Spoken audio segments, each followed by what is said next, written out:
બનાસકાંઠાનું પાડલિયા ગામ હાલ ચારેકોર ચર્ચાનો વિષય છે અને આજ મુદ્દા પર આ ઘટનાક્રમ પર નીતિન પટેલે મોટું નિવેદન આપ્યું છે। અંબાજીમાં પોલીસ અને આદિવાસી સમાજનો ઘર્ષણનો મામલો હવે ચર્ચાનો વિષય બની ગયો છે। ત્યારે આ ગામની બબાલ મામલે નીતિન પટેલે કહ્યું છે કે આદિવાસી સમાજ પકડી લે તો 10 SRP કંપનીઓ ઓછી પડે છે। આદિવાસી સમાજ ક્યારે જલ્દી નહીં ભૂલે।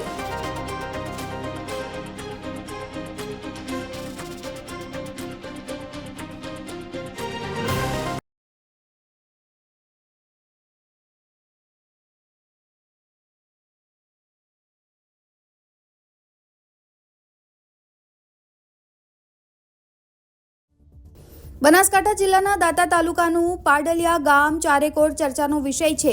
13 ડિસેમ્બરે વન વિભાગ, પોલીસ અને રેવન્યુ વિભાગના અધિકારીઓ પર ઘાતક હુમલો કરવામાં આવ્યો, જેમાં એક પીઆઈ સહિત 47 જવાનો ઘાયલ થયા અને આ મામલે પોલીસે 27 નામજોગ સહિત 500 લોકો સામે FIR દાખલ કરી ગુનેગારોને પકડી લેવા 3 ડીવાયએસપી, 10 પીઆઈ, 12 PSI તેમજ 400 જેટલા પોલીસ કર્મીઓ પંચનામાની કાર્યવાહીમાં જોડાયા।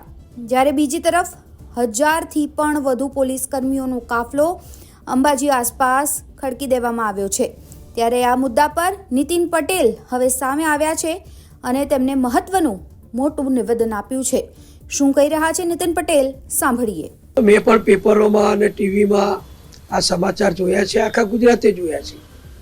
ખૂબ ગંભીર બનાવ છે। સરકાર દ્વારા પણ ખૂબ ગંભીરતાથી આ બનાવને ધ્યાન ઉપર લઈ અને આદિવાસી સમાજમાં કોઈ ખોટો અસંતોષ ઊભો ના થાય, આદિવાસીઓને કોઈ ખોટી લાગણી ઊભી ના થાય એ માટે પ્રેમથી સમજાવી અને પ્રયત્નો કરી અને આખા પ્રશ્નનો ઉકેલ કરવા માટે સરકાર પ્રયત્ન કરી રહી છે એવું મારું માનવું છે। કારણ કે અમારી રાજ્ય સરકાર પણ બધી જ રીતે માનવતાવાળી અને સામાજિક સમરસતા ધરાવતી અમારી સરકાર છે। મુખ્યમંત્રી ભૂપેન્દ્રભાઈ પણ જેમ આપણે બધા કહીએ છીએ મૃદુ અને મક્કમ મુખ્યમંત્રી છે, એટલે એ પણ ખૂબ મૃદુતાથી પણ કાયદો અને વ્યવસ્થા પણ જળવાઈ રહે એ રીતે આ પ્રશ્નનું નિરાકરણ કરે એવું અમે બધા અપેક્ષા રાખીએ છીએ।